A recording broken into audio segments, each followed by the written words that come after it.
السلام عليكم ورحمة الله وبركاته. الحمد لله رب العالمين والعاقبة للمتقين والصلاة والسلام على أشرف الأنبياء والمرسلين ومن تبعهم بإحسان وإيمان إلى يوم الدين وبعد. آج کا ہمارا یہ سیشن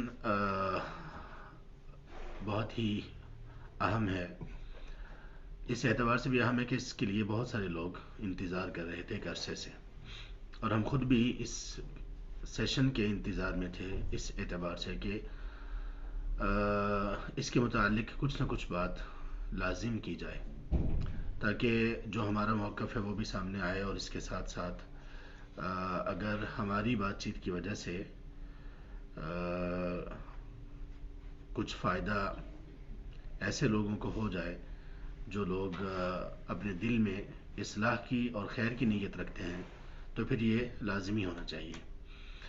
تو اللہ تعالیٰ سے اس دعا سے بات کی ابتدا کرتے ہیں کہ اللہ تعالیٰ ہمیں اس سیشن میں اور ہمیشہ ہر گفتگو میں حق کہنے کی توفیق نصیب کریں، اور اللہ تعالیٰ ہمیں ہمیشہ قسط پر، عدل پر قائم رکھیں، اور اس طرح سے قائم رکھیں جس طرح سے اللہ سبحانہ وتعالیٰ ہم سے چاہتے ہیں. اس دعا کے بعد چند ایک باتیں تمہیدی عرض کروں گا، اور اس کے بعد پھر انشاءاللہ اپنے موضوع کی طرف آؤں گا. سب سے پہلے یہ بات یاد رکھیے کہ میرے اس سیشن اور اس گفتگو سے کسی بھی ایسے شخص کے لیے کوئی بات اخذ کرنا اور اس کو آگے نقل کرنا اس کو اجازت اور اس کے لیے جائز نہیں ہوگا جب تک کہ وہ مکمل بات نہ سن لے. اس کے بعد پھر وہ جس طرح سے چاہے اپنے استنباطات کرے، جس طرح سے چاہے وہ میری باتوں کو لے اور آگے نقل کرے، اس کا معاملہ اللہ تعالیٰ کے ساتھ ہوگا. اور یہ ایسا کوئی لڑنے جھگڑنے کا یا کوئی ایسا اختلافی کوئی سیشن نہیں ہونے جا رہا، بلکہ جس طرح سے ہمارے عمومی طور پر اصلاحی سیشنز ہوتے ہیں، اسی طرح سے یہ حلقہ بھی اسی کے لیے ہے کہ ہم کچھ بات جو اللہ تعالیٰ نے ہمیں سجائی سمجھائی ہے، اور جو اللہ تعالیٰ نے ہمیں علم سے نوازا ہے، جتنا اللہ تعالیٰ سے دعا ہے کہ اللہ تعالیٰ ہم سب کو علم نافع سے نوازے، ہم اس کا حق ادا کریں، اس کا حق ادا کرنے کی کوشش کریں، اور جو علم ہے اس کو چھپانے کی بجائے لوگوں تک ہم اس کو ٹرانسفر کر دیں. یہ اس کا مقصود ہے. تو اس میں تمہیداً آپ کے سامنے میں قرآن کریم کی سورۃ النساء کی آیت نمبر 135 سے اس کی ابتدا کرتا ہوں تمہید کے طور پر. اور اس سے پہلے آپ سے میں یہ عرض کرتا ہوں کہ اسلام اللہ تعالیٰ کی سب سے بڑی نعمت ہے ہم انسانوں کے لیے، اور اللہ تعالیٰ کا یہ بہت بڑا احسان ہے ہم پر کہ اللہ تعالیٰ نے ہمیں اس اسلام کی توفیق دی. وما كنا لنهتدي لولا ان هدانا اللہ. اللہ کا یہ کرم اور فضل اگر نہ ہوتا تو ہم کس طرح سے ممکن تھا، ہماری کیا ہمت، ہماری کیا طاقت کہ ہم اس کو حاصل کر پاتے. تو اللہ کا یہ فضل ہوا کہ اللہ تعالیٰ نے ہمیں اسلام کی نعمت سے سرفراز کیا، اور اس کے بعد پھر اللہ تعالیٰ نے ہمیں وہ مضبوط اور بہت ہی قویم عقیدہ عطا فرمایا، جو عقیدہ اللہ سبحانہ وتعالیٰ نے اس دنیا میں اپنے انبیاء علیہ السلام کے ذریعے سے دنیا میں پھیلایا اور پہنچایا. الحمدللہ. ان تمام چیزوں پر اللہ تعالیٰ کا بے پناہ شکر ادا کرتے ہیں. اسلام کا اگر ہم شکر ادا کرنا چاہتے ہیں، اسلام کی نعمت کا، تو ہمیں اس کی قدر کرنی چاہیے. اور نعمت کی قدر اس طرح سے ہے کہ اس کا استعمال وہ ہو جو اللہ کو خوش کر دے. تو اسلام کی نعمتوں کی اس طرح سے بھی اس کا شکر ادا کرنا اس طرح سے بھی ہوگا کہ ہم اس کو بیان کریں اور اس پر عزت محسوس کریں. وَأَمَّا بِنِعْمَةِ رَبِّكَ فَحَدِّثْ. اس کے جو استنباطات ہیں اور اس میں جو اضافی فوائد ہمیں ملتے ہیں، ان میں سے ایک یہ بھی ہے کہ جب اسلام کو ہم نعمت سمجھتے ہیں اور یہ کہتے ہیں کہ یہ سب سے بڑی نعمت ہے، تو پھر ہمیں اس کی بھی تحدیث کرنی چاہیے، اس کو بھی لوگوں کے سامنے رکھنا چاہیے، اور لوگوں کو یہ دکھانا چاہیے کہ الحمدللہ ہم اس نعمت پر کس قدر مطمئن ہیں. جہاں اسلام کی بات ہوتی ہے تو اسلام کی بہت ساری چیزیں، بہت ساری تعلیمات ایسی ہیں جو اسلام کی انتہائی خوبصورتی پر دلالت کرتی ہیں.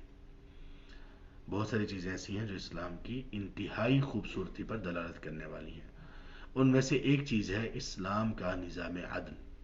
اسلام میں عدل کی تعلیمات. اللہ سبحانہ و تعالیٰ کا ارشاد سورۃ النساء کی آیت نمبر 135 میں یہ ہے، اعوذ باللہ من الشیطان الرجیم کے بعد، یا ایھا الذین آمنوا، اے ایمان والو، کونوا قوامین بالقسط شہداء للہ، دیکھو تم لوگ عدل پر، قسط پر قائم ہو جاؤ اور اللہ کے لیے گواہی دینے کے لیے قائم ہو جاؤ، یا اللہ کے لیے گواہ بنتے ہوئے تم لوگ انصاف پر قائم ہو جاؤ۔ اور پھر یہ بھی کہا کہ اگر وہ عدل، وہ انصاف، اگر وہ ولو علی انفسکم، تمہارے اپنے خلاف ہی کیوں نہ جا رہا ہو، او الوالدین، یا تمہارے والدین کے خلاف ہی کیوں نہ جا رہا ہو، او الاقربین، یا پھر تمہارے عزیز و اقارب کے درمیان، والاقربین، عزیز و اقارب کے خلاف ہی کیوں نہ جا رہا ہو، تو تم لوگ کبھی بھی انصاف اور عدل سے پیچھے نہیں ہٹو۔ اللہ تعالیٰ نے اس آیت میں ایک حکم دیا اور اس حکم کے سامنے آنے والی جو رکاوٹیں ہیں وہ بھی بیان کر دی، کہ اس حکم سے ہٹانے والی تمہیں چیزیں تمہارا اپنا نفس ہو سکتا ہے، تمہارے والدین ہو سکتے ہیں، عزیز و اقارب ہو سکتے ہیں، یا کسی کی غریبی یا امیری بھی ہو سکتی ہے، ان یکن غنیا و فقیرا فاللہ اولی بہما۔ اور پھر اسی طرح سے اللہ تبارک و تعالیٰ نے سورہ، اس کے بعد ایک دوسری سورہ سورۃ المائدہ میں اللہ تعالیٰ نے ارشاد فرمایا آیت نمبر 8 میں بالکل یہی بات ہے، کونوا قوامین للہ شہداء بالقسط۔ الفاظ تھوڑے سے اس میں الفاظ کی ترتیب میں فرق ہے اور اس میں بھی کئی حکمتیں ہیں، تو اس میں بھی یہی حکم دیا کہ انصاف پر قائم ہو جاؤ، اور پھر خصوصی طور پر یہ کہا کہ ولا یجرمنکم شنآن قوم علی الا تعدلوا، دیکھو اگر کسی قوم سے تمہاری دشمنی ہے تو اس دشمنی کو بنیاد بنا کر تم ناانصافی نہ کرو۔ ایک شخص ہے، وہ مجھے اچھا ہی نہیں لگتا، مجھے اس سے نفرت ہے، مجھے اس سے عداوت ہے، لیکن یہ نفرت، یہ عداوت، یہ دشمنی، یہ اس لیے نہیں ہونی چاہیے، یہ مجھے اس بات پر نہ ابھارے، نہ مجھے اس بات پر کھڑا کرے کہ میں اس کے بارے میں جو میرا دشمن مجھے محسوس ہوتا ہے، میرا دشمن ہے، مجھے اس سے نفرت ہے، تو میں اس کے بارے میں کوئی ایسی بات کروں جو عدل و انصاف کے خلاف ہو۔ اللہ تعالیٰ نے اس سے بھی منع کر دیا، اور پھر کہا کہ اعدلوا، دیکھو ہمیشہ عدل سے کام لو، ہوا اقرب للتقوی، یہ تقوی کے سب سے زیادہ قریب ہے، عدل تقوی کے سب سے زیادہ قریب ہے۔ اور پھر اللہ تبارک و تعالیٰ نے فرمایا واتقوا اللہ ان اللہ خبیر بما تعملون، دیکھو اللہ تبارک و تعالیٰ کا تقوی اختیار کرو اور تم کسی بھی طرح سے اس تقوی سے پیچھے نہ ہٹو، اور یہ یاد رکھو کہ جو تم کہتے ہو، جو تم کرتے ہو، اس کے پیچھے تمہارے کیا مقاصد ہیں اللہ خوب خبیر ہے، اور ان مقاصد کے بعد تمہارا عمل کیسا ہے اللہ تعالیٰ اس سے بھی خوب آگاہ ہیں اور خوب واقف ہیں۔ تو یہ تمہیداً عرض ہے کہ دیکھیے ہماری ہر ایک بات، خاص طور پر وہ لوگ جو علم سے جڑے ہوئے ہیں، طلاب العلم ہوں یا وہ علم کی دعوت دینے والے لوگ ہوں یا کسی بھی طرح سے علم سے جڑے ہوئے لوگ، ان کے لیے یہ بات انتہائی زیادہ نمایاں اور انتہائی زیادہ اہم ہونی چاہیے کہ وہ عدل کے تقاضوں کو پورا کریں، اور عدل کا تقاضا اس موقع پر زیادہ اہم ہو جاتا ہے کہ جب بات کسی کے بارے میں ہو، خاص طور پر اس کی جرح کے بارے میں ہو، اس پر اس کی جرح میں کچھ کہا جا رہا ہو، اس کے بارے میں کوئی ایسی چیز کہی جا رہی ہو جو کہ منفی ہو۔ یہ الگ بات ہے کہ وہ منفی اور نیگیٹو چیز وہ حق پر مبنی ہو یا حق پر مبنی نہ ہو، لیکن جب معاملہ جرح کا ہے تو اس کا مطلب یہ ہے کہ کسی کی عزت کا معاملہ، اور جب کسی کی عزت کا معاملہ آتا ہے تو اس میں ہمیں انتہائی زیادہ محتاط ہو جانا چاہیے۔ اللہ تعالیٰ نے یہ جو عدل و انصاف کا حکم دیا، اس میں ایک بات یہ بھی کہی اسی آیت میں، سورۃ النساء کی آیت 135 میں، فَلَا تَتَّبِعُوا الْهَوَىٰ أَن تَعْدِلُوا، دیکھو عدل و انصاف کی راہ میں تمہاری خواہشات بھی رکاوٹ نہیں بننی چاہیے۔ تو ٹوٹل یہ چار چیزیں ہوگی، ایک تو انسان کے اپنے خلاف اگر حق، اگر انصاف اور عدل اس کے اپنے خلاف ہی ہو تو تب بھی اس کو تسلیم کرنا چاہیے، نمبر ایک۔ نمبر دو، اگر رشتہ داروں، عزیز و اقارب کے خلاف ہو اور ان میں سر فہرست والدین ہیں، تب بھی انصاف اور عدل سے ہم نے پیچھے نہیں ہٹنا۔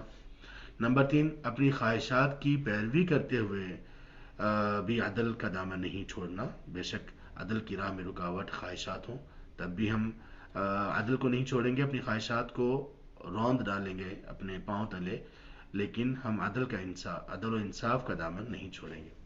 چوتھے نمبر پر اگر کسی سے دشمنی ہے تو دشمنی بھی ہمیں اس بات پر نہ ابھارے کہ ہم عدل کے دامن کو چھوڑیں.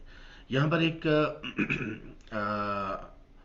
اسلاف کے واقعات میں سے اور ان کا اس آیت سے انہوں نے کیا سمجھا اور ان کا کیا منہج تھا اس آیت کے سلسلے میں، کیونکہ وہ سب سے پہلے یہ وہ لوگ تھے جنہوں نے اسلاف میں، جب ہم اسلاف کی بات کرتے ہیں تو ان میں سب سے پہلے جناب سادات صحابہ رضی اللہ عنہم اجمعین ان کی ذوات بابرکات آتی ہیں، کیونکہ یہ وہ لوگ ہیں جنہوں نے ڈائریکٹ نبی صلی اللہ علیہ وسلم سے دین کو سیکھا اور ان سے استفادہ کیا. عبداللہ ابن رواحہ رضی اللہ تعالیٰ عنہ جو غزوہ موتا میں شہید ہوئے، جنگ موتا میں جو شہید ہوئے، نبی صلی اللہ علیہ وسلم کے شاعر بھی تھے، ان کے فضائل اور مناقب میں کئی چیزیں موجود ہیں.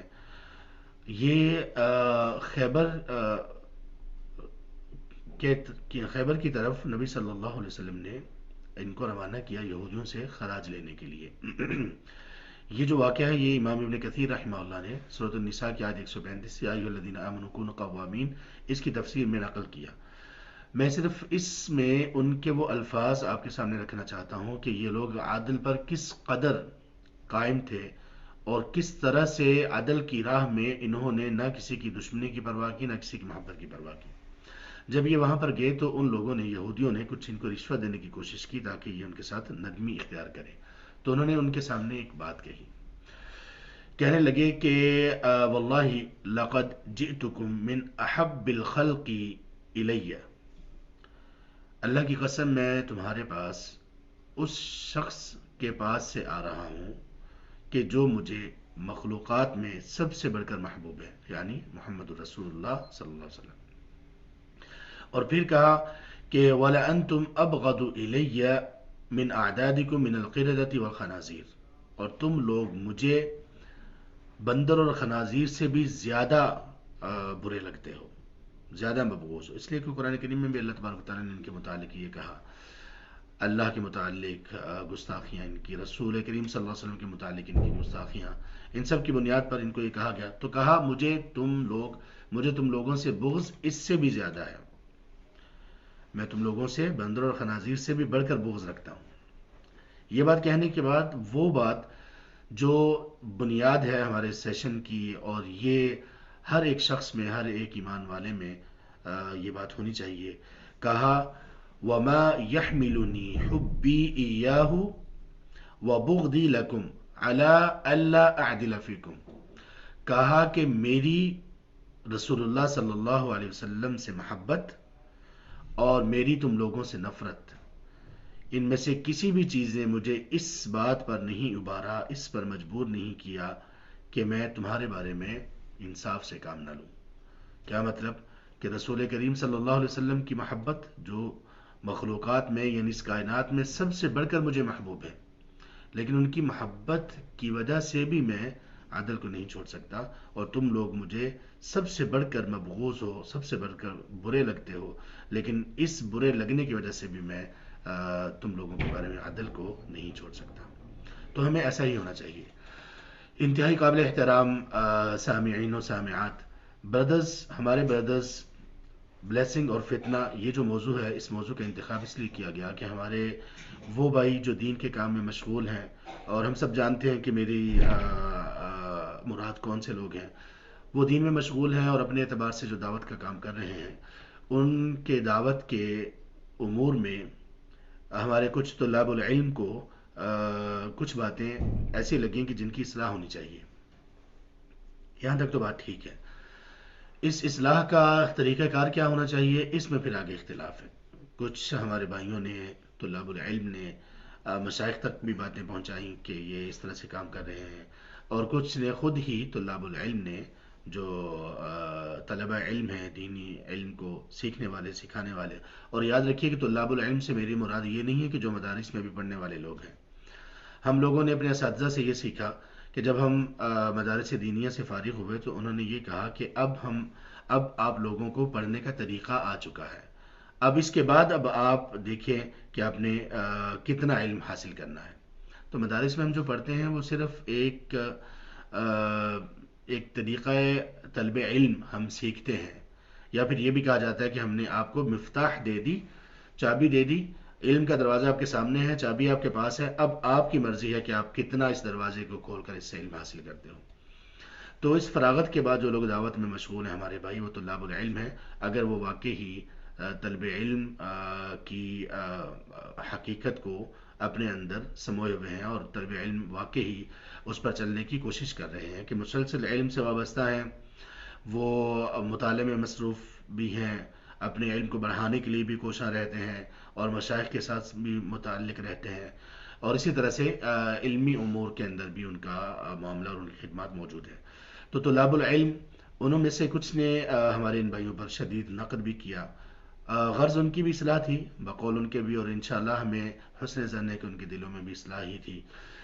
تو انہوں نے کچھ ایسی باتیں بھی ان کے متعلق کہیں جو کہ ان کے متعلق درست نہیں تھی۔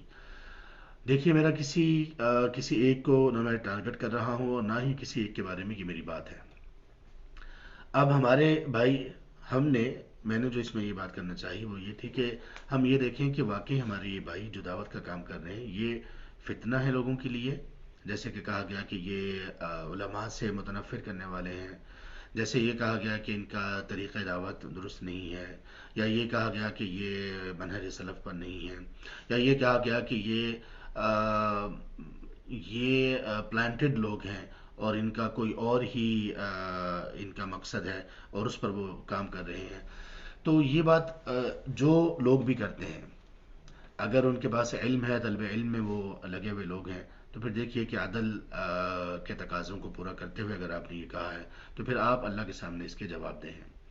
جب یہ باتیں ہوئیں، اور ہم نے اس طرح کی بہت ساری باتیں سنی اپنے یہاں کے بھائیوں کے بارے میں بھی، ہندوستان کے بھائیوں کے بارے میں بھی، لیکن چونکہ ہمیں ہندوستان کے بھائیوں کے بارے میں، بردرز کے بارے میں کوئی زیادہ علم نہیں ہے، پاکستان کے متعلق بھی بہت سارے شہروں میں ہمارے بھائی کام کر رہے ہیں، تو زیادہ تر ہمارا تعلق چونکہ اسلام آباد میں رہنے والے ہمارے بھائی، ان سے مستقل طور پر اور بہت پرانا تعلق ہے۔ میں یہ کہتا ہوں کہ یہ جو یہاں کے ہمارے بھائی ہیں، یہ ہمارے کلاس فیلوز ہیں، ہم ایک ہی جگہ پہ طلب علم کے لیے اکٹھے ہوتے رہے ہیں، سیکھنے سکھانے کی مجالس، اس سے ہم گزرتے رہے ہیں، تو الحمدللہ بہت حد تک مجھے ان کے بارے میں پہچان ہے۔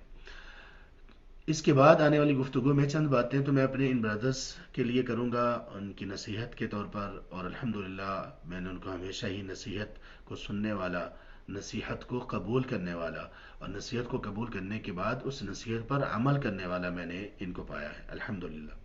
غلطیاں، کمیاں، کوتاہیاں سب لوگوں میں ہوتی ہیں، اور اس کے بعد پھر میں اپنے طلاب العلم جو ہمارے بھائی ہیں ان کے سامنے بھی چند ایک گزارشات رکھوں گا کہ وہ ان کو ذرا دیکھیں اور ان پر تھوڑی سی توجہ کریں، اور خاص طور پر کسی کی جرح کے متعلق وہ ہمیشہ اس میں تھوڑے سے محتاط ہوا کریں، اور اپنے بھائیوں کے متعلق وہ خیر کا گمان رکھتے ہوئے ان کے بارے میں خیر کی بات کہیں۔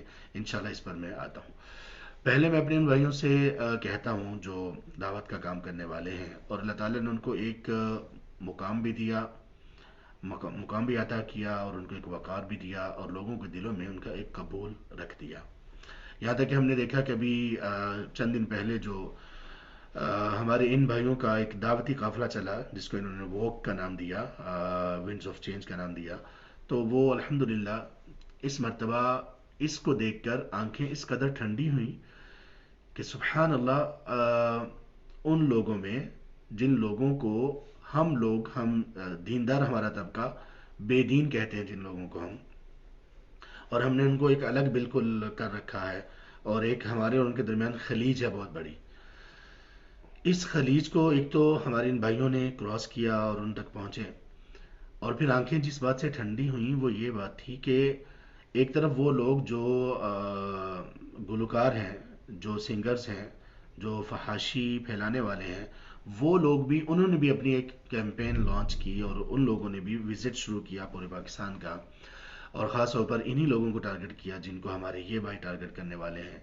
تو ان کے کانسرٹس ہوئے، میوزیکل شوز ہوئے، ان کے اسی طرح گانے بجانے کی مجالس اور محفلیں ان کی ہوئیں، اور سبحان اللہ، اللہ تبارک و تعالیٰ نے توفیق یہ دی کہ ان لوگوں کی مجالس میں جتنے لوگ تھے، ہمارے بھائیوں کی مجالس میں اس سے لوگ کسی بھی طرح سے کم نہیں تھے.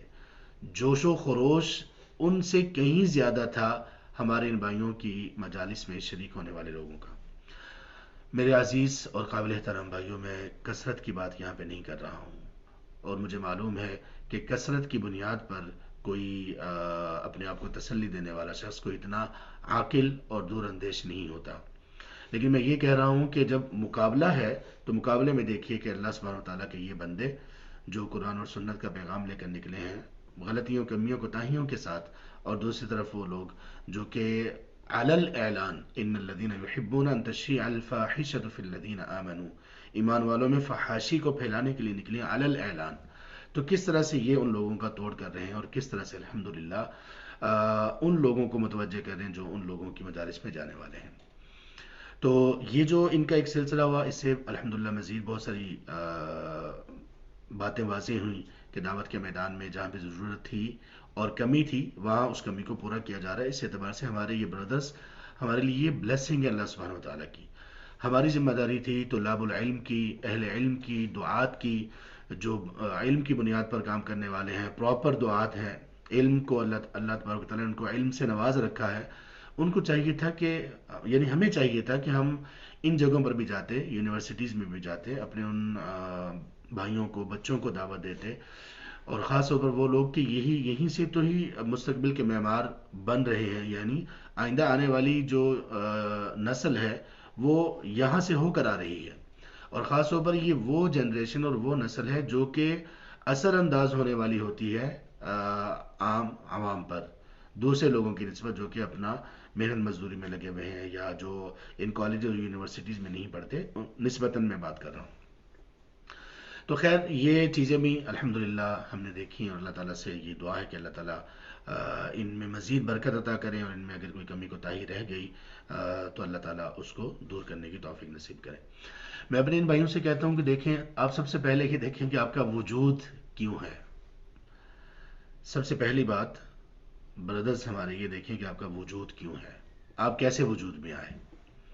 آپ کو کیا لگتا ہے کہ آپ لوگوں نے بڑی محنت کوئی کی، یا آپ لوگوں نے کوئی ایسا کوئی وظیفہ پڑھ لیا کہ ایک دم سے آپ دعوت کے میدان میں آئے اور اتنا قبول آپ کو مل گیا، اتنے لوگ آپ کو مل گئے، لوگوں نے سبحان اللہ اپنے دل آپ کے لیے کھول دیے، لوگوں نے اپنے انسٹیٹیوٹس آپ کے لیے کھول دیے، ادارے آپ کے لیے کھول دیے، آپ کو بڑوں سے بھی محبت ملی، آپ کو چھوٹوں سے بھی محبت ملی، آپ کو مرد و خواتین سب کی طرف سے محبت ملی، لوگوں نے اپنے دل بھی کھولے، اپنے والٹس بھی کھولے، اپنے سبحان اللہ آپ لوگوں پر خرچ کرنے میں وہ خوشی محسوس کرتے ہیں.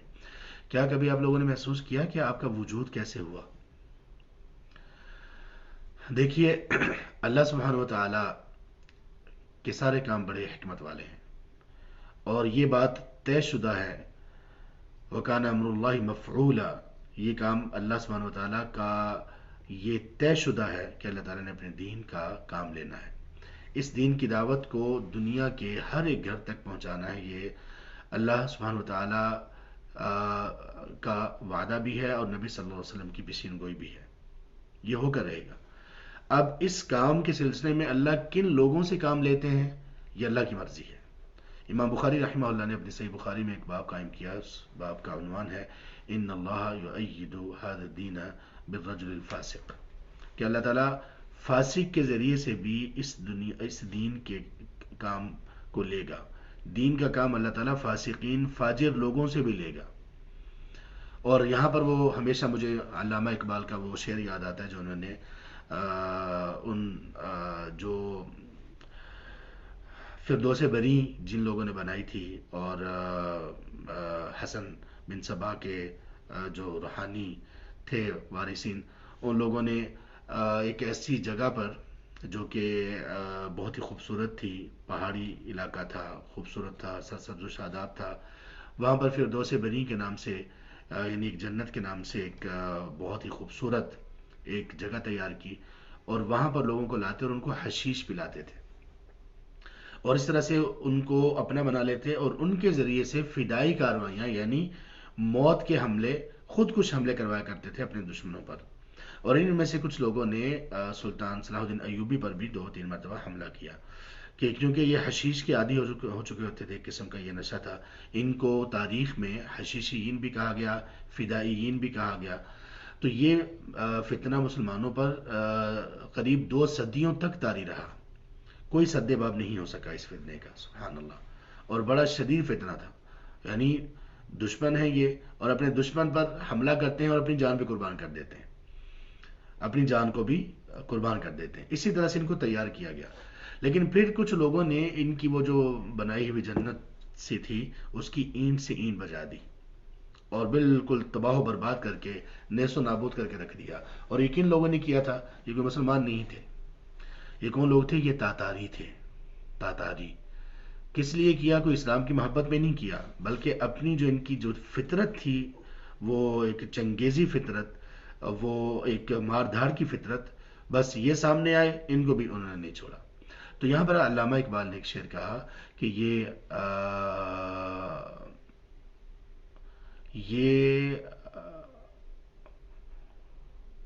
یہ آیا ہے تاتار کے، ہاں یہ آیا ہے شورش تاتار کے افسانے سے، کہ پاس میں مل گئے کعبے کو صنم خانے سے. یہ آیا ہے شورش تاتار کے افسانے سے، کہ پاس میں مل گئے کعبے کو صنم خانے سے. تو اللہ تبارک تعالیٰ کعبے کی حفاظت وہ جو بت خانوں میں موجود لوگ ہوں ان سے کروا لیں، یہ اللہ تبارک تعالیٰ کی حکمت ہے. اللہ تبارک تعالیٰ اس دین کا کام ان سے بھی لے سکتے ہیں. تو سوال یہ تھا کہ آپ لوگ کیسے وجود میں آئے. دیکھیے، آپ لوگوں کے وجود میں آنے کا ممکن ہے کہ ایک سبب یہ ہو، اور یہ ممکنہ سبب بہت اس میں بھی حقیقت ہے، کہ بہت سارے لوگ یہ دعائیں کر رہے تھے، جس طرح سے کچھ اہل علم نے بھی یہ ذکر کیا کہ ہم دعا کرتے تھے کہ ایسے کچھ لوگ ہوں جو دین کو پھیلانے والے ہوں اور انہی لوگوں میں سے ہو کر آئیں. اور یہ بڑی ایک فطرتی سی دعا ہے، بڑی فطرتی سی دعا ہے کہ جن لوگوں کو اپنی دعوت دینی ہے، داعی انہی میں سے اٹھ کھڑے ہوں. ایک تو یہ نا باہر سے بندہ جائے، وہ اجنبی بھی ہوگا، وہ اس کا کس طرح سے استقبال وہ کریں گے، وہ لوگوں کی عادات کو نہیں پہچانتا ہوگا، وہ لوگوں کے مزاج سے واقف نہیں ہوگا اتنا زیادہ. لیکن ایک ایسا شخص جو انہی میں سے اٹھا تو وہ ان کے مزاج سے بھی واقف ہے، ان کی رگ رگ سے واقف ہے، تو یہ دعوت دینے کا حق ادا کر سکتا ہے. تو کئی ایسے لوگ تھے، کہ ایسے علماء تھے جو یہ دعائیں کر رہے تھے، یہ پسند کرتے تھے کہ اللہ کچھ ایسے لوگ ہوں جو یہ جو ہمارے اتنے بڑے بڑے ادارے ہیں، کالجز ہیں، یونیورسٹیز ہیں، ایسے لوگ ہیں اللہ ان میں پیدا فرما کے جو لوگ اٹھیں اور انہی میں سے ہوں اور ان کو دعوت عطا کریں. آپ لوگوں کا وجود یا تو ان دعاؤں کا نتیجہ ہے، یا پھر آپ لوگوں کا وجود ایک اور چیز کا نتیجہ ہے. دیکھیے 2000 دعوت کے میدان میں آئے ہوئے ایک عرصہ ہو گیا ہمیں. 2000 میں ہم نے الحمدللہ صحیح بخاری پڑھی اپنے شیخ سے اور مدرسے سے سند فراغت لی. اس کے بعد سے اللہ تعالیٰ نے کچھ نہ کچھ موقع دیا کہ دعوت میں کچھ نہ کچھ کسی طرح سے اللہ تبارک و تعالیٰ ہمیں چلا رہے ہیں. تو ہم نے بہت سارے اختلافات دیکھے اپنوں کے اندر، اپنوں میں بہت سارے اختلافات دیکھے. ایک ہی منہج کا دعویٰ کرنے والے لوگ، ایک ہی راستے اور عقیدے کا دعویٰ کرنے والے لوگ آپس میں گتھم گتھا ہوئے، آپس میں اختلافات کی شدت اختیار کی ان لوگوں نے، یہاں تک کہ آپس میں ایک دوسرے کو مرنے مارنے پر گئے. تو ایک موقع پر سبحان اللہ، یہ بات 2010 یا 2011 یا 12 کی بات ہے. تو میں چند بھائیوں کو یہ کہہ رہا تھا اپنی ایک گفتگو میں، بلکہ نجی ایک مجلس تھی، اس میں یہ کہہ رہا تھا کہ جس طرح سے ہمارا آپس کا اختلاف چل رہا ہے، لگ یہ رہا کہ کچھ اور لوگ ایسے ہوں گے جن کو اللہ تبارک و تعالیٰ توفیق دیں گے، اور وہ لوگوں کو دعوت دیں گے اور لوگوں میں اللہ ان کا قبول پیدا کریں گے. اور یہ جو کثرت ہماری مساجد میں آج ہمیں نظر آتی ہے، اور ہمارے علماء اور مشائخ کے ساتھ نظر آتی ہے، خطباء کے ساتھ نظر آتی ہے، طلاب العلم کے ساتھ نظر آتی ہے، یہ اختلاف کی وجہ سے ایسی بے برکتی آئے گی کہ یہ قبول اور یہ سب چیزیں، یہ محبت اللہ تبارک و تعالیٰ یہ لوگوں کے دلوں میں کسی اور کے لیے پیدا کر دیں گے. اور اس وقت بھی ان لوگوں کا بھی نیا نیا وجود پاکستان میں یا اسلام آباد میں چل رہا تھا، کچھ ایسے لوگ کام کر رہے تھے. تو تب یہ بات اللہ تبارک و تعالیٰ نے زبان سے نکلوائی، اور تب یہ بات واقعی اس کے چند سالوں کے بعد ایسا ہی ہوا. ہم دیکھیں کہ سبحان اللہ وہی لوگ جو کتاب و سنت کی دعوت دینے والے ہیں، اور وہ سب ان کے سلسلے اسی طرح سے، اور بے شمار لوگ موجود ہوتے تھے ان کے دروس میں، ان کے حلقات میں، یا جو دعات تھے ہمارے طلاب العلم ان میں. لیکن پھر وہ ایک دم سے وہ کثرت نیچے آ گئی. کیسے آئی؟ لوگ متنفر بھی ہوئے. کن لوگوں سے ہوئے؟ دیندار لوگوں سے، ممبر و محراب کے جو وراثات ہیں ان سے، کس بات پر؟ ایک ایسی بات پر کہ جس کی وجہ سے نفرت پھیلتی ہے، جس کی وجہ سے برکت اٹھتی ہے، اور وہ آپس کے اتنے اختلافات کہ ممبر و محراب پر ہمارے بھائیوں نے ایک دوسرے کو برا بلا نہ صرف کہنا شروع کیا، اور اس میں اس کے پیچھے کوئی ایسی منہج کی غلطی ہو یہ کم تھا، اس کے پیچھے کوئی ایسا بڑا گناہ ہو یہ کم تھا، بلکہ صرف وجہ بہت ساری جگہوں پر یہ بنی کہ فنڈنگ کے مسائل، پیسے کے مسائل، شہرت کے مسائل، اشتہار پر نام بڑا لکھا ہے فلاں کا، میرا چھوٹا کیوں لکھا، اس طرح کی بہت ساری چیزیں آئیں۔ حاشا وکاللہ اس میں کبھی بھی علماء کو شامل نہیں کرتا، علماء کے بغیر تو ہمارا کوئی وجود ہی نہیں ہے۔ انبیاء کی جس قدر تعظیم ہمارے دلوں میں ہے، ان کی تعظیم جتنی ہمارے دلوں میں زیادہ ہوگی اتنی ہی علماء کی تعظیم ہمارے دلوں میں زیادہ ہوگی۔ علماء کے متعلق اگر ہمارے دلوں میں کوئی کدورت اور نفرت آئی تو یہ جناب انبیاء علیہ السلام ان کی تعلیمات اور جناب سیدنا محمد رسول اللہ صلی اللہ علیہ وسلم کی تعلیمات کے منافی یہ چیز ہوگی۔ لیکن وہ جو غیر بالغ ہمارے ممبر و محراب کے جو وارث بنے، جو علماء نہیں تھے لیکن خطباء تھے، ان کی وجہ سے یا کچھ لوگوں کی غیر حکیمانہ چیزوں کی وجہ سے یہ برکتیں اٹھی۔ جب یہ برکتیں اٹھی تو پھر اللہ تعالیٰ نے کسی اور کو اس کی توفیق نصیب کر دی۔ اس میں ایسے لوگ بھی آئے، اس بات سے ہمارے ان آپس کے اختلافات سے ان لوگوں نے بھی فائدہ اٹھایا جو بالاتفاق گمراہی کے منہج پر تھے، بالاتفاق لوگوں کو گمراہ کر رہے تھے دین کے نام پر۔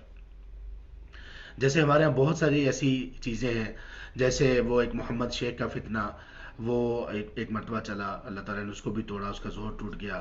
پھر اسی طرح سے وہ تمام کے تمام فتنے جو کہ واقعی منہج سلف سے دور کر دینے والے، یا قرآن اور سنہ کے منہج سے دور کر دینے والے، حدیث سے دور کر دینے والے، حدیث اپنے مطلب کی ہے تو لے لو، اپنے مطلب کی ہے تو نہیں لے لو، یہ بھی جائز ہے وہ بھی جائز ہے، چیزوں کی اپنی من مانی تعبیر کرنا جیسے غامدیت وغیرہ۔ اور اس پر ہمارے بہت سارے فاضل جو احباب ہیں، دوست ہیں، انہوں نے بڑا کچھ لکھا بھی، بڑا کچھ اس کے متعلق کہا بھی۔ تو میں عرض یہ کر رہا تھا کہ آپ لوگوں کا، یا بردرز، ایوہ البردرز، آپ لوگوں کے وجود کا ایک سبب یہ بھی ہے کہ ان لوگوں کے درمیان اختلاف آیا اور آپ کو اللہ تعالیٰ نے موقع دے دیا۔ یہ بات آپ کو بتانے کا مقصد یہ ہے کہ آپ سمجھیں کہ آپ ابھی کچے ہیں، پروبیشن پیریڈ آپ کا چل رہا ہے، اور کس وجہ سے آپ لوگ آئے ہیں؟ ان لوگوں کے اختلافات کی وجہ سے۔ اگر وہ لوگ اپنی اصلاح کر لیتے ہیں، جو کہ ہو رہی ہے الحمدللہ آہستہ آہستہ، وہ اصلاح کر لیں گے تو اصل جو انقلاب آتے ہیں اور لوگوں کی زندگیوں میں تبدیلیاں ہوتی ہیں، وہ تو اصل تو چیزیں مساجد ہی ہیں، اور مساجد کے ورثاء ہی ہیں، اور ممبر و محراب کے ورثاء وہ جو علم کی بنیاد پر ممبر و محراب کی زینت بنے ہوئے وہی لوگ ہیں۔ اگر آپ نے ان لوگوں کے ساتھ اپنے آپ کو ملا لیا، یعنی علم کے اعتبار سے، اور اسی طرح سے مساجد کے ساتھ وہاں سے دعوت کے مراکز آپ نے مساجد کو بنا لیا، تو آپ کا پروبیشن پیریڈ آپ کا ختم ہو جائے گا، اور آپ یقینی طور پر انشاءاللہ ایک مستقل دعوت کا اور لوگوں کی ہدایت کا وسیلہ آپ بن جائیں گے اللہ کی رحمت سے۔ لیکن اگر آپ نے ایسا نہ کیا اور آپ اسی میں رہ گئے کہ بڑی شہرت ہے، بہت مجمع ہے، بہت لوگ ہیں، بہت فالوورز ہیں، تو پھر یہ چیز آپ کو نقصان بھی پہنچا سکتی ہے۔ یہ پہلی بات ہے میری اپنے بھائیوں کے لیے کہ آپ اپنا دیکھیں کہ آپ کا وجود کس لیے ہے، اور اللہ تعالیٰ نے جو آپ کو یہ موقع دیا ہے اس سے فائدہ اٹھائیے۔ دوسری بات اور دوسری نصیحت میں اپنے بھائیوں سے یہ کرتا ہوں، جو ہمیشہ کرتا رہتا ہوں، اور میری اس نصیحت کو یہ بھائی قبول کرتے ہیں، الحمدللہ قبول کرتے ہیں، وہ یہ کہ ہمیشہ علم اور علماء سے جڑے رہیں۔ جب ہم یہ کہتے ہیں کہ علم اور علماء سے جڑے رہیں، تو علماء سے جڑنے کا مطلب یہ نہیں ہے کہ آپ ان کے پاس جائیں، آپ ان کی تعظیم کریں، تحفے تحائف ان کو دیں اور بس۔ نہیں، علماء سے جڑنے کا مطلب یہ ہے کہ آپ ان سے سیکھیں، آپ ان سے طلب علم کریں۔ اور الحمدللہ یہاں پر میں حیران ہوں کہ کس طرح سے ہمارے کچھ بھائیوں نے ناانصافی کی باتیں کہیں ان کے متعلق، علماء سے رابطہ نہیں ہے، علماء کو دور کر رہے ہیں، جبکہ ایک مرتبہ اگر انہوں نے یہ زحمت گوارا کی ہوتی کہ وہ جس جگہ پہ یہ لوگ موجود ہیں، جیسے یہاں اسلام آباد میں، اسلام آباد کے کچھ علماء سے رابطہ تو کرتے ہیں، پوچھتے تو صحیح ان کے بارے میں کہ شیخ آپ کے ہاں یہ چند نوجوان ہیں، دعوت کا کام کرنے والے ہیں، آپ ان کے بارے میں کیا کہتے ہیں؟ یہاں پہ ہمارے بڑے ہی کبار اور فاضل مشائخ یہاں پر موجود ہیں، ڈاکٹر فضل الہی صاحب موجود ہیں، ڈاکٹر سہیل حسن صاحب موجود ہیں، دیگر کئی نام ہیں، وہ یہاں پر موجود ہیں۔ آپ ان سے پوچھ کر تو دیکھتے، سبحان اللہ، تثبیت اور یہ تبیین تو لازم تھی نا کسی پر حکم لگانے کے لیے، اس سے پہلے تو حکم نہیں لگنا چاہیے تھا۔ تو اپنے بھائیوں کو میں دوسری نصیحت یہ کرتا ہوں کہ ہمیشہ علم اور علماء سے جڑے رہیے، طلب علم میں لگے رہیے۔ آپ لوگ دعوت کا جو ہمارا دعوت کی بنیاد ہے وہ علم ہونا چاہیے۔ اسی لیے اللہ تعالیٰ نے سب سے پہلے جو وحی نازل کی وہ کی اقرا بسم ربک الذی خلق، کہ آپ نے دعوت کا کام کرنا ہے۔ جس رسول پر یہ وحی نازل کی گئی وہ رسول داعی ہے، اور اس کے بعد پھر رسولوں میں کوئی ایسے رسول نہیں آنے والے دعوت دینے والے، بلکہ اس کے بعد ان کے پیٹرن پر علم والے لوگ ہی چلیں گے، وہی دائی ہوں گے۔ ان کے لیے بھی یہی حکم ہے، آپ نے دعوت کا کام کرنا ہے، دعوت کا کام کرنا چاہتے ہیں، اقرا سے شروع کر دیجیے۔ پھر سورہ محمد میں اللہ تعالیٰ نے یہ فرمایا آیت نمبر 19 میں، فَعْلَمْ أَنَّهُ لَا إِلَهَ إِلَّا اللَّهُ، علم حاصل کیجئے کہ اللہ کے سوا عبادت کے کوئی لائق نہیں۔ امام بخاری رحمہ اللہ نے اس کو باب بنایا کتاب الایمان میں اور کہا کہ علم قبل القول والعمل، قول اور عمل، تقریر اور عمل، اس سے پہلے علم حاصل کرنا ضروری ہے۔ یہ جو دعوت ہے نا، یہ ایک عمل ہے، وہ عمل علم کے بغیر نہیں ہوتا۔ نماز ایک عمل ہے، پہلے اس کا علم تو حاصل کرنے نا، نماز ہے کیا چیز، پڑھنا کیا ہے، ابتدا کہاں سے ہے، اختتام کہاں پر ہے۔ تو اسی طرح علم کو بھی ہمیں سیکھنا ہوگا، اور علم یعنی دعوت کو بھی ہمیں سیکھنا ہوگا، اور اس طرح سے سیکھنا ہوگا کہ جس طرح سے ہمیں سکھایا گیا۔ یہ میری دوسری نصیحت ہے کہ علماء کے ساتھ جو آپ کا تعلق ہونا چاہیے نا، وہ علماء کے ساتھ تعلق آپ کا صرف یہ نہیں ہونا چاہیے کہ بس ان کے پاس چلے گئے اور آپ ان کو ملاقات کر لی، نہیں، ان کے پاس بیٹھ کر پڑھیں۔ جس طرح آپ لوگ ماشاءاللہ ڈاکٹر فضل صاحب کے حلقات میں جاتے ہیں مستقل، اور یہ مجھے پتہ چلا جب آپ لوگ جی 11 میں آفس تھا ہمارے ان بھائیوں کا، تو وہاں پہ غالباً عصر کی نماز کے بعد یا شاید مغرب کی نماز کے بعد ڈاکٹر فضل اللہ صاحب کا تفسیر کا درس ہوتا تھا، تو وہاں پر یہ اکثر بھائی وہاں پر موجود ہوتے تھے، تو یہ ایک لازمی کلاس کے طور پر سب لوگ لے رہے تھے۔ اسی طرح دیگر میں بھی الحمدللہ شرکت ان کی جاری رہتی ہے، اور ہمیشہ ہم نے ان بھائیوں کو تو اسی طرح سے ہی پایا الحمدللہ۔ تو آپ ابھی بھی ہمیشہ علم کے ساتھ وابستہ رہیے۔ تیسری بات میں آپ لوگوں سے یہ کہتا ہوں میرے عزیز بھائیوں، کہ آپ لوگوں پر ایک مشکل ابھی چل رہی ہے، وہ یہ کہ طلب علم اور دعوت ان کو کیسے ساتھ ساتھ چلائیں، طلب علم اور دعوت اس کو کیسے ساتھ ساتھ چلائیں۔ اس میں میرا آپ لوگوں کو مشورہ یہ ہے، جو ہمیشہ میں اپنے بھائیوں کے سامنے رکھتا ہوں، وہ یہ کہ طلب علم اور دعوت جب اکٹھے ہو جائیں، اور خاص طور پر ایسا کہ جیسے آپ لوگوں کو اللہ تبارک و تعالیٰ نے جس مقام پر پہنچا دیا ہے، آپ لوگوں کے لیے علم اتنا ہی زیادہ ضروری ہو چکا ہے کہ آپ اس کو انتہائی اچھے طریقے سے اور بہت دل جمی سے اور وقت زیادہ دے کر آپ اس کو حاصل کریں۔ اس کا طریقہ کار یہ رکھیں کہ ریشو یہ بنائیں کہ آپ 60-40% کی ریشو بنائیں، آپ اپنا 60% وقت طلب علم میں لگائیں اور 40% آپ دعوت میں لگائیں۔ کب تک؟ کب تک ایسا آپ کریں؟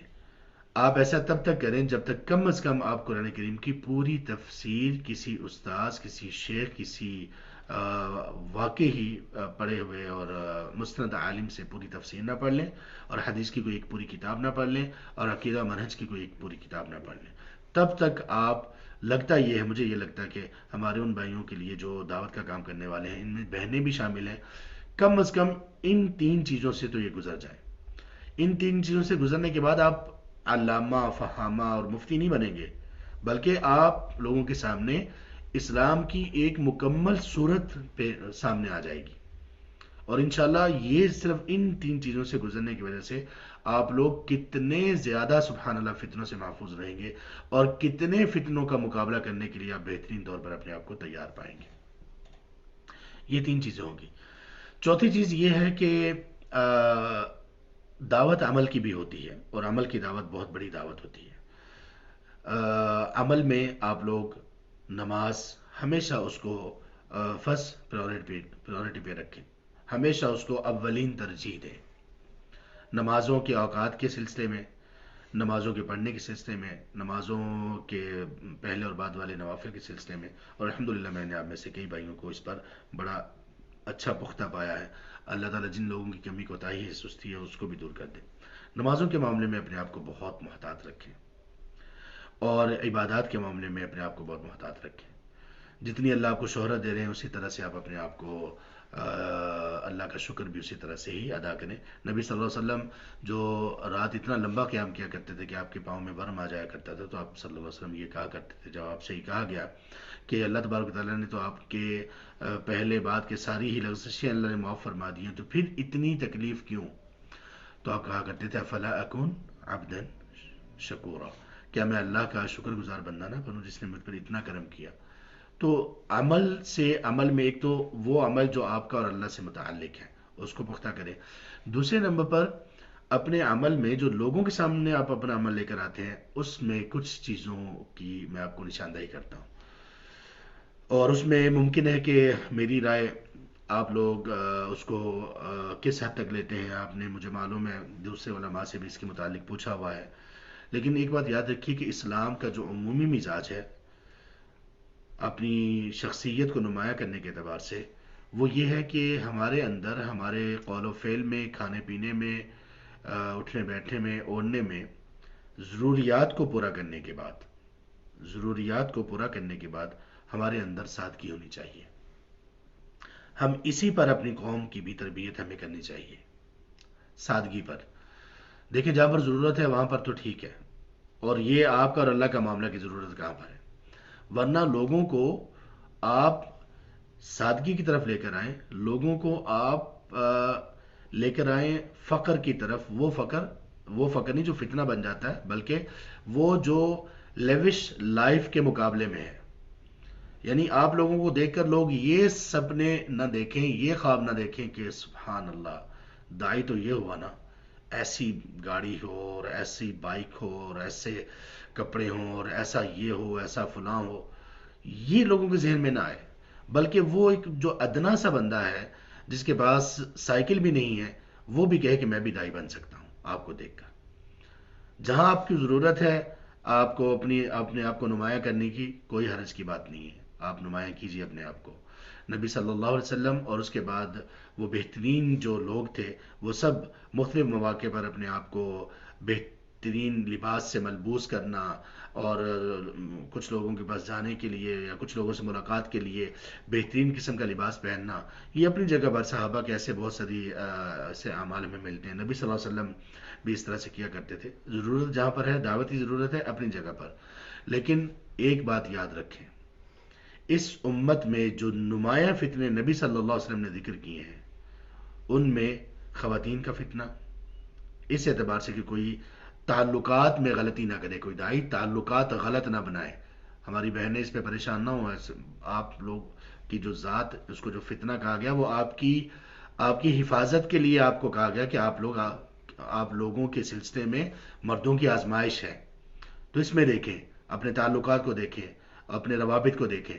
اور دوسری چیز جس کو بڑا نمایاں فتنہ کہا گیا، اور ایسا نمایاں کہ نبی صلی اللہ علیہ وسلم نے اپنے صحابہ رضی اللہ عنہ کے بارے میں بھی اس کے متعلق خوف کا اظہار کیا، وہ ہے یہ دنیا کے فراخ ہونے کا فتنہ. صحیح بخاری میں نبی صلی اللہ علیہ وسلم نے فرمایا واللہ للفقر اخشى علیکم، اللہ کی قسم مجھے تم لوگوں کے متعلق اس بات کا خدشہ نہیں ہے کہ تم لوگ فقیر ہو جاؤ گے، فقر آ جائے گا. اس کا کیا مطلب ہے؟ اس کا مطلب یہ ہے کہ فقر آنے پر تم لوگ سروائیو کر جاؤ گے. فقر تمہیں دین کے اعتبار سے فتنے میں مبتلا نہیں کرے گا. تم بے صبری نہیں کرو گے، تم ناشکری نہیں کرو گے، تم ایسی وہ تمہارے اندر نہیں ہوگی کہ اب تو زندگی کا فائدہ نہیں ہے، مایوسی نہیں آئے گی. وَلَكِنْ أَخْشَى عَلَيْكُمْ أَن تُبْسَطَ عَلَيْكُمُ الدُّنْيَا، لیکن مجھے اس بات کا خدشہ ہے کہ کہیں دنیا تم پر فراخ نہ کر دی جائے. فراخ دنیا کا ہو جانا یہ بھی خطرے کی بات نہیں ہے. اصل خدشہ نبی صلی اللہ علیہ وسلم کو کس چیز میں تھا؟ کہ جب دنیا تم پر فراخ ہو جائے تو تم دنیا میں اس طرح سے انٹرسٹ لینے لگو، ایسی دلچسپی لینے لگو کہ جو تمہیں ایک دوسرے پر مقابلے پر ابھارے. فلاں کے پاس یہ گاڑی ہے، میرے پاس اس سے بھی اچھی گاڑی ہوگی. فلاں کے پاس یہ بائک ہے، میرے پاس اس سے بھی اچھا بائک ہوگا. تم اس مقابلہ بازی میں لگ جاؤ جیسے تم سے پہلے لوگوں نے کیا، تو پھر دنیا فَأَهْلَكَتْهُمْ فَتُهْلِكُكُمْ كَمَا أَهْلَكَتْكُمْ، پھر دنیا تمہیں اسی طرح سے ہلاک برباد کر دے گی جس طرح سے تم سے پہلے لوگوں کو برباد کیا. یہ بات یاد رکھیں. تو ہمیشہ ہمیں اس بات کو مد نظر رکھنا چاہیے کہ ہم لوگوں نے وہ طرز زندگی لوگوں کو دینا جو کہ نبی صلی اللہ علیہ وسلم کا طرز زندگی تھا، بہترین تھا. جواز، اباحت، مباح ہونا یہ بالکل ایک الگ بات ہے، ضروریات کا ہونا بالکل ایک الگ بات ہے، اس کو کیا جا سکتا ہے، لیکن اس کی اس طرح سے نمائش کرنا کہ لوگوں کے دلوں میں یہ دنیا کی محبت پیدا ہو، یہ کسی داعی کے لیے ٹھیک نہیں ہے، یہ ان لانگ ٹرم یہ چیز بڑا نقصان پیدا کرے گی۔ اس کی ایک ایک مثال میں آپ لوگوں کو دیتا ہوں۔ مجھے ایک گھر میں ایک والدین کی پریشانی کا پتہ چلا، وہ والدین اس بات پر پریشان تھے کہ ان کا بیٹا ان سے ایک بائک کا، ہیوی بائک کا مطالبہ کر رہا ہے، جبکہ وہ والدین اس پوزیشن میں نہیں تھے کہ وہ ہیوی بائک لے کے دے سکیں، اور وہ بچے نے ضد پکڑی ہوئی کہ میں یہ لے کر رہوں گا۔ کیوں؟ وہ کچھ دعات سے متاثر تھا کہ جو اس طرح سے دعوت کے میدانوں میں ہیں اور ان کے پاس اس طرح کی چیزیں ہیں۔ دیکھیے آپ لوگ جتنا کوئی بھی کام بڑے صدقے دل سے کریں، لیکن اس کے اثرات کو بھی دیکھیں۔ نبی صلی اللہ علیہ وسلم نے بہت سارے کام اس وجہ سے بھی چھوڑے کہ آپ صلی اللہ علیہ وسلم نے جائز کام اس وجہ سے چھوڑے کہ کہیں لوگ فتنے میں مبتلا نہ ہو جائیں۔ صحیح بخاری میں نبی صلی اللہ علیہ وسلم نے سیدہ عائشہ رضی اللہ عنہا سے ہی کہا تھا، اگر آپ کی قوم نئی نئی اسلام میں داخل نہ ہوئی ہوتی تو میرا دل یہ چاہتا تھا کہ میں خانہ کعبہ کو گراؤں اور اس کو ان بنیادوں پر تعمیر کروں جو کہ ابراہیم علیہ السلام کی بنیادیں ہیں، یعنی وہ جو حتیم کا ایریا وہ بھی داخل کر دوں۔ آپ نے یہ پسندیدہ کام، آپ کو یہ پسند تھا، آپ نے کیوں چھوڑا اس کام کو؟ صرف اس وجہ سے چھوڑا کہ لوگ فتنے میں مبتلا نہ ہو جائیں۔ تو میرے بھائیوں، ہر ایسے قول سے، ہر ایسے فعل سے بچیں جو آپ کو فتنے میں مبتلا کرتے ہیں۔ یہ چار چیزیں ہوئی۔ پانچویں چیز آپ لوگوں کے متعلق یہ ہے کہ یہ جو اتنی شہرت آپ لوگوں کو مل گئی، الحمدللہ، اللہ تعالیٰ خیر کی مزید دیں۔ اگر اس کی طلب نہ ہو اور اس یہ آدمی کے لیے فتنے کا باعث نہ ہو تو یہ مومن کے لیے ایک دنیا میں جلدی مل جانے والی خوشخبری ہے۔ اس کو قرار دیا گیا، نبی صلی اللہ علیہ وسلم نے حدیث میں اس کو ایسے قرار دیا۔ یہ جو شہرت، لوگوں کا مجمع اور یہ سب چیزیں اور فراخی جو آپ کو مل گئی ہے، تو کبھی یہ نہ سمجھیں کہ بس کامیابی مل گئی ہے۔ آپ لوگوں کو شیطان سے، شیطانی قوتوں سے آپ کی زندگی کے آخری سانس تک لڑنا ہے، آخری سانس تک۔ اور امام احمد ابن حنبل رحمہ اللہ کا وہ واقعہ ہمیشہ یاد رکھیں کہ جب ان کے بیٹے نے ذکر کیا کہ میرے والد محترم بالکل نزع کے عالم میں تھے، ایسا لگ رہا تھا کہ بالکل جان نکل رہی ہے، ایک دم سے انہوں نے کہا لا حت الان۔ تو پھر ان کو کچھ افاقہ ہوا، تو بیٹے نے پوچھا کہ یہ کیا تھا، تو کہا کہ اس طرح سے شیطان میرے پاس آیا اور اس نے یہ کہا کہ آپ نے تو بڑا کام کیا، کوئی اس طرح کی بات کی کہ اطمینان، جو کہ میں مطمئن ہو جاؤں اپنے اعمال پر کہ اب تو نجات ہو گئی۔ تو میں نے اس سے کہا لا حت لا، نہیں ابھی نہیں، یعنی ابھی وہ نجات والا معاملہ ابھی نہیں، ابھی تو زندگی باقی ہے۔ آخری سانسوں میں تھے امام احمد بن حنبل رحمہ اللہ۔ تو دیکھیں آخری سانس تک آپ امتحان میں ہیں، آخری سانس تک آپ لوگ ایک کشمکش کی اس میں ہیں، حالت میں۔ آپ لوگ یہ نہ سمجھیں کہ بس کام پورا ہو گیا اور سب چیزیں بڑی اچھی ہو گئی، اتنے لوگ مل گئے تو اب تو بس ہم بالکل فری اپنے آپ کو کر دیں، نہیں ایسا نہ کریں، اپنے آپ کو ٹٹولتے رہیں، اپنے آپ کو ٹٹولتے رہیں۔ پانچ چیزیں ہوگی۔ چھٹی چیز یہ ہے کہ کبھی بھی، کبھی بھی اس فراخی کی وجہ سے کسی کی حقارت نہ کریں، کسی کے وہ آپ کا اپنا ساتھی ہو، آپ کے ساتھ کام کرنے والا ہو، آپ کے ساتھ چلنے والا ہو، یا کوئی بھی ہو، کبھی کسی کی تحقیر نہ کریں، اس کی عزت نفس کو چوٹ نہ پہنچائیں۔ جب یہ فراخیاں ہوتی ہیں تو پھر ایسے کام بھی شروع ہو جاتے ہیں، اس کا بھی خیال رکھیں۔ ساتویں نمبر پر انتہائی اہم چیز یہ ہے، اگر اہل علم آپ کو آپ کے بارے میں نصیحت کریں تو ہمیشہ قبول کریں، ہمیشہ اس کو قبول کریں۔ بہت ساری باتیں ممکن ہے آپ کو سمجھ نہ آ رہی ہوں، تو آپ ان کو سمجھنے کی کوشش کریں۔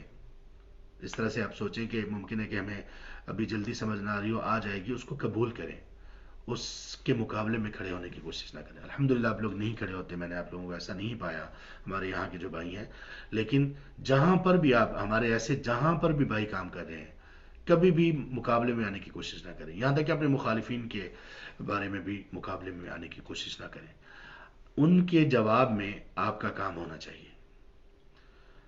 آخری میری نصیحت آپ لوگوں کو یہ ہے، یہ ساری چیزیں، یہ تنقید اور لوگوں کا آپ کے اوپر یہ کرٹیسزم، اس میں آپ لوگ ایک اپنے آپ کو اپنی ہی عدالت میں، اپنے ہی عدالت میں کھڑے کر کے آپ خود ہی اپنے بارے میں جج بن کر ایک چیز کا فیصلہ کریں کہ جس بارے میں آپ لوگوں پر تنقید ہو رہی ہے، آپ اس بارے میں وہ تنقید درست ہے یا درست نہیں؟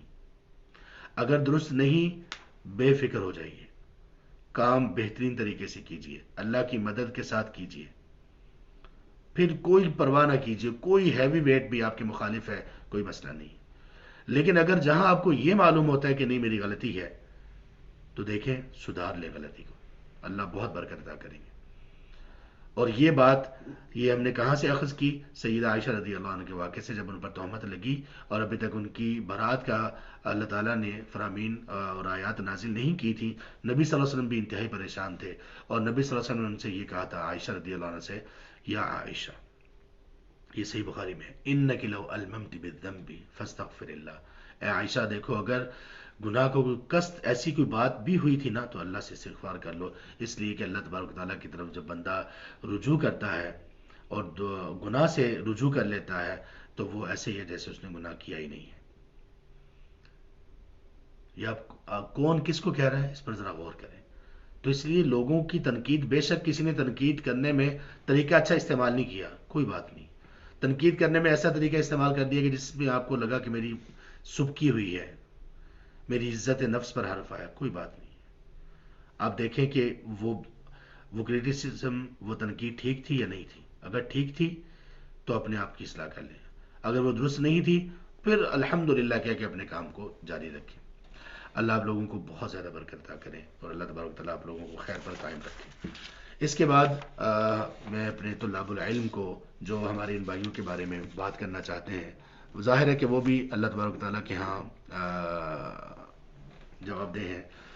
میں اپنے ان بھائیوں سے یہ کہتا ہوں، دیکھیے آپ لوگ ہمیں بہت عزیز ہیں، ہمیں آپ لوگ علم کی وجہ سے، علم پر چلنے کی وجہ سے، لوگوں کی رہنمائی کی وجہ سے آپ لوگ ہمیں بڑے عزیز ہیں۔ لیکن میں آپ لوگوں صرف یاد دہانی کے طور پر یہ کہنا چاہتا ہوں کہ دیکھیے، کسی پر نقد اور تنقید کے کچھ اصول و ضوابط ہیں جو اسلام نے ہمیں الحمدللہ سکھائے ہیں، اور اسلام نے ہمیں بڑی تفصیل سے سکھائے ہیں، ہمارے اہل علم نے ہمیں سکھائے ہیں۔ جرح و تعدیل کے اصول و ضوابط یہ ہم سب لوگ جانتے ہیں۔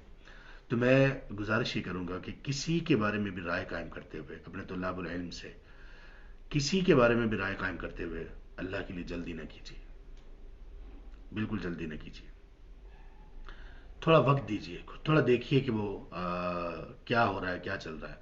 ہاں، جہاں پر آپ کو بالکل شرح صدر ہو، 100% ہو، کفر بواح آپ دیکھ لیں، یا کوئی ایسی چیز دیکھ لیں جو کہ واقعی بہت بڑا فتنہ ہے اور لوگوں کو خبردار کرنا ضروری ہے، تو آپ الحمدللہ بہت سمجھدار اور علم رکھنے والے اور علم کی فراست آپ میں موجود ہے، آپ پھر اس کو بالکل پہلے قدم پر ہی اس کی مخالفت کیجیے۔ لیکن جس کے بارے میں کوئی ایسی بات نہ ہو، چھوٹی موٹی چیزیں ہوں، تو رائے قائم کرنے میں اور کسی کے بارے میں، کسی چیز کے بارے میں، کسی شخصیت کے بارے میں اپنا اوپینین دینے میں، اپنی رائے دینے میں بہت احتیاط کیجیے، تاکہ بعد میں اس کے اوپر پچھتانا نہ پڑے۔ یہ پہلے نمبر پر۔ دوسرے نمبر پر یہ کہ جب آپ نے کسی کے بارے میں جرح کرنی ہے تو مکمل طور پر ان کو پہلے جان لیجیے، اور ان کو جاننے کا طریقہ بہترین یہ ہے کہ آپ جہاں وہ لوگ پائے جاتے ہیں، جہاں سے ان لوگوں کی ابتدا ہوئی، وہاں کے اہل علم سے آپ رجوع کریں۔ اب ہمارے ان بھائیوں کو یہی نصیحت کرتے ہیں کہ علماء کی طرف آئیں، تو وہ جب آپ لوگوں کی طرف آئیں، طلاب العلم کی طرف آئیں، تو ان کو بھی کیا چاہیے کہ وہ واقعی آپ لوگوں کو منصف پائیں، عدل پر چلنے والا پائیں۔ تو آپ ان لوگوں کے بارے میں وہاں کے علماء سے پوچھیں، اگر وہاں کے علماء بھی کہیں کہ نہیں بہت بڑا فتنہ ہے، ایسے ہیں ایسے ہیں، یقیناً وہ جانتے ہوں گے، 2 3 4 علماء سے پوچھیں، تو انشاءاللہ آپ لوگوں کے سامنے بہت ساری چیزیں واضح ہو جائیں گی۔ دوسری میں آپ لوگوں سے گزارش یہ کرتا ہوں کہ جب آپ کسی کی تصحیح کرنا چاہ رہے ہوں، تو ایسے تصحیح نہ کریں کہ اس میں اس بندے کو ملامت کریں اور اس کی تذلیل اس میں ہو رہی ہو یا کچھ ایسا ہو رہا ہو۔ اللہ تعالیٰ نے سب سے بدترین مخلوق کے بارے میں، سب سے بدترین، ان المنافقین فی الدرک الاسفل من النار، ان کے متعلق اللہ تعالیٰ کا کیا انداز ہے؟ وَمِنَ النَّاسِ مَن يَقُولُ آمَنَّا بِاللَّهِ وَبِالْيَوْمِ الْآخِرِ وَمَا هُمْ بِمُؤْمِنِينَ۔ رسول اللہ صلی اللہ علیہ وسلم نصیحت عمومی طور پر کس طرح سے کیا کرتے تھے؟ ما بال اقوام، کیا ہو گیا لوگوں کو؟ یہ طریقے ہمارے لیے ہیں۔ اور خاص طور پر ان بھائیوں کے لیے جن کے بارے میں بھی وضاحت نہیں ہے. یہ کوئی ایسے فاسق و فاجر یا ایسے مبتدعین نہیں ہے کہ جو کہ سبحان اللہ جن کے صریحاً جن کی باتیں اور جن کے اعتقادات وہ کتاب و سنت کے مخالف آپ کے سامنے آ گئے ہوں. ایسا نہیں ہے. اگر کسی بھائی سے ہمارے کچھ ایسی بات چیت میں کوئی عقیدے کی منہج کی کوئی ایسی خطا ہوئی بھی تو الحمدللہ آپ لوگوں کی نشاندہی پر انہوں نے رجوع کیا ہے. کوئی آپ کے سامنے کھڑا نہیں ہوا. کوئی آپ کے سامنے کھڑا نہیں ہوا. رجوع کیا ہے. اور رجوع کرنے کے بعد الحمدللہ انہوں نے اصلاح بھی کی ہے. اور اس کے بعد پھر میں نے دیکھا کہ الحمدللہ یہ طلب علم کے بارے میں بھی زیادہ اپنے آپ کو انہوں نے متنبع کیا اور اس میں چلنے کی کوشش کر رہے ہیں. مزید مشورے بھی کر رہے ہیں کہ کیسے ہم پڑھیں. یہ آپ کے بھائی ہیں. یہ آپ ان کو آن کیجئے. آپ ان کو اپنا کہیے ان کو. اور آپ جب ان کو اپنا کہیں گے تو بہت سارے لوگوں کو تکلیف ہوگی. ان لوگوں کو جو لوگ حقیقی طور پر دین کے مخالفین ہیں. ہمارے کچھ لوگوں نے یہ کہا کہ یہ لوگ عقیدہ اور منہج کا کام نہیں کرتے. میں آپ لوگوں سے یہ عرض کرتا ہوں کہ یہ بھی معلومات کی کمی کی بنیاد پر ہے.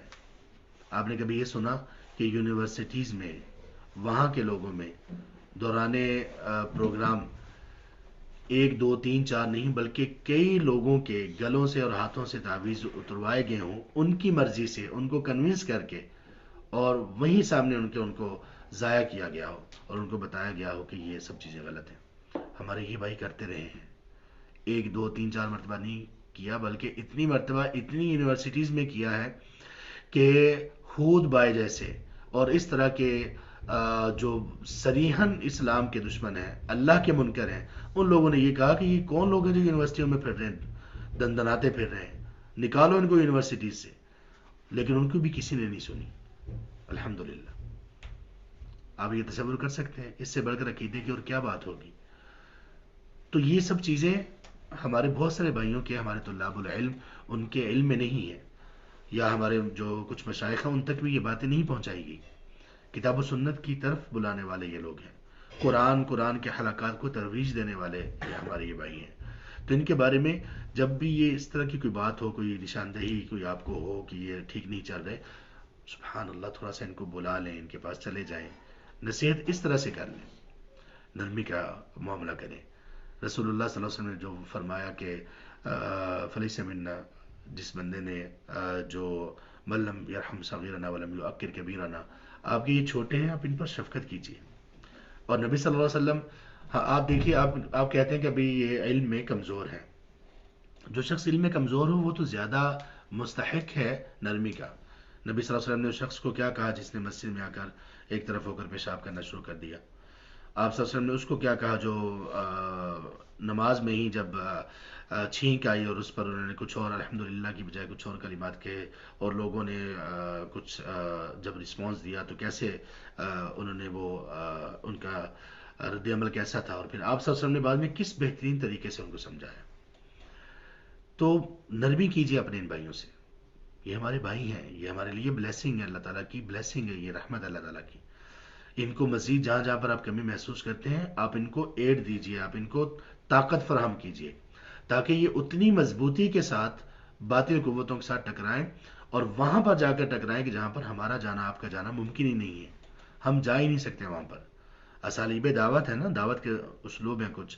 تو جہاں کس موقع پر کس جگہ کس نے جا کر بات کرنی ہے یہ ہر بندہ نہیں کر سکتا. نبی صلی اللہ علیہ وسلم نے یمن میں بھیجنے کے لیے تمام صحابہ میں سے 2 کا ہی انتخاب کیوں کیا؟ سارے صحابہ میں سے آپ صلی اللہ علیہ وسلم نے ابو عبیدہ بن جراح رضی اللہ عنہ کا ہی انتخاب کیوں کیا نجران کے لیے؟ سب اس میں سبحان اللہ حکمتیں ہیں ہمارے لیے. ہر بندہ ہر جگہ پر نہیں چل سکتا. اور وہ چیزیں جو ہمیں کبھی ایک زاویہ نظر سے اچھی نہیں لگ رہی ہوتی ہم ان کو اس شخص کی نگاہ سے بھی دیکھیں جو وہ کر رہا ہے. جیسے اگر ایسی کوئی بات یہ سامنے لے کے آتے ہیں جس میں آپ کو لگ رہا ہے کہ ان کی کسی ویڈیو میں میوزک ہے ان کی کسی ویڈیو میں کچھ ایسا ہے تو آپ ایک مرتبہ ان سے پوچھ لیجئے. ان کے زاویہ نگاہ سے دیکھیں کہ جس کو میوزک آپ لوگ کہہ رہے ہیں یہ لوگ ان کو کیا کہتے ہیں. اور یہ بھی میں اپنے بھائیوں کو نصیحت کرتا ہوں کہ آپ اپنی ویڈیوز میں میوزک تو الحمدللہ آپ لوگ استعمال نہیں کرتے لیکن وہ چیز جو میوزک کے مشابہ ہوتی ہے اس سے بھی آپ اجتناب کر لیں. انشاءاللہ اس میں بھی خیر ہوگی. اسی طرح سے آپ ان بھائیوں کو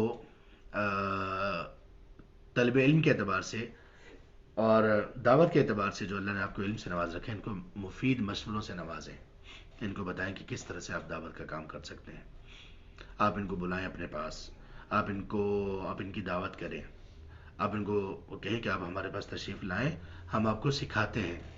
یہ سیکھیں گے انشاءاللہ. یہ سیکھنے کے لیے تیار ہیں یہ بھائی. یہ ماشاءاللہ سیکھنے کے لیے ہمیشہ تیار ہیں. یہ آپ لوگوں سے سیکھیں گے. تو اس طرح کے معاملات ہیں. اور سبحان اللہ، میری یہ کوئی اوقات یا حیثیت نہیں ہے کہ میں اپنے طلاب العلم بھائیوں کو نصیحت کروں. بس صرف ایک شہادت کے طور پر کہ جو میں ان بھائیوں کے بارے میں جانتا تھا، یا جو میرا تجربہ ہے 1 2 3 4 سال کا نہیں، اس سے زیادہ کا. اور یہ سبحان اللہ کس جگہ سے یہ لوگ آئے ہیں. سبحان اللہ، بہت سارے لوگوں کو نہیں علم. مجھے علم ہے بہت سارے بھائیوں کے بارے میں. اور واللہ ان لوگوں کو دلی تکلیف ہوتی ہے کہ جب آپ لوگ ان کے بارے میں کوئی ایسی بات کرتے ہیں. اس لیے کہ ان کا بیک گراؤنڈ کچھ اور تھا، ان کی زندگی کچھ اور تھی. اور یہ بات بھی میں آپ لوگوں سے کہتا ہوں کہ یہ لوگ کیا سوچتے ہوں گے کہ ہم جس جگہ کو چھوڑ کر آئے ہیں، آپ لوگوں کے لیے آئے ہیں، آپ لوگوں کی محبت میں، دین کی محبت میں، دینداروں کی محبت میں آئے ہیں. اسی طرح کا حلیہ ان لوگوں نے اپنایا ہے. تو ہم دینداروں کی طرف سے، ہم جو علم سے وابستہ لوگ ہیں، ان کی طرف سے ان کو ان کا خیر مقدم ہونا چاہیے. ان کو ہم سینے سے لگائیں. جو خطا ہے اس کو ہم دور کرنے کے لیے ان کی مدد کریں. ہاں انشاءاللہ جہاں پر کبھی ایسا ہوا کہ سرکشی اختیار کرنے کی کوشش کی، تو پھر انشاءاللہ اللہ کے فضل سے آپ ہمیں سب سے آگے پائیں گے ان لوگوں کے رد پر. اور ان لوگوں کو سکھانے میں اور ان لوگوں سے خبردار کرنے کے بارے میں بھی آپ ہمیں سب سے آگے پائیں گے. تو اللہ تبارک و تعالیٰ ہمارے طلاب العلم کو، مشائخ کو بہت خیر عطا فرمائے. ایک بات آخری میں اور کہتا ہوں کہ دیکھیے، جو ہمارے مشائخ ہیں ان تک بات بھی دونوں طرف کی اور مکمل پہنچائیں. دونوں طرف کی اور مکمل بات پہنچائیں، اور ہر زاویے اور پہلو کو پہنچائیں. ہم تک یہ باتیں بہت پہنچی ہیں کہ ہم نے سبحان اللہ، لوگ مشائخ کو بتاتے ہیں لیکن پوری بات نہیں بتاتے. غالباً شیخ ابن عثیمین رحمہ اللہ کا ایک مقطع میں سن رہا تھا، تو وہ کہا کرتے تھے کہ یہ جو لوگ ہیں نا، کچھ یلقون الکلمات فی فم العلماء، کہ وہ علماء کے منہ میں کچھ کلمات ڈالتے ہیں تاکہ وہ اسی طرح سے وہ اہل علم کہہ سکیں. اس کا یہ مطلب نہیں کہ اہل علم وہ خبیر نہیں ہے، یا یہ کوئی ان کے نقص پر دلالت نہیں کرتا. ہم سب بشر ہیں. بشری تقاضوں کے تحت دیکھیں کہ بندہ میرے ساتھ کئی عرصے سے چل رہا ہے، دیندار ہے، نمازی ہے، وہ مجھے اگر کسی کے بارے میں کہتے ہیں کہ فلاں لوگ ایسے ہیں، تو ظاہر ہے کہ میں اس پر یقین کروں گا. اب اس بندے کی ذمہ داری ہے کہ وہ کتنی امانت سے کام لے رہا ہے. کبھی کبھی کچھ لوگ جو مشائخ کے قریب ہیں، وہ پوری بات نہیں بتاتے.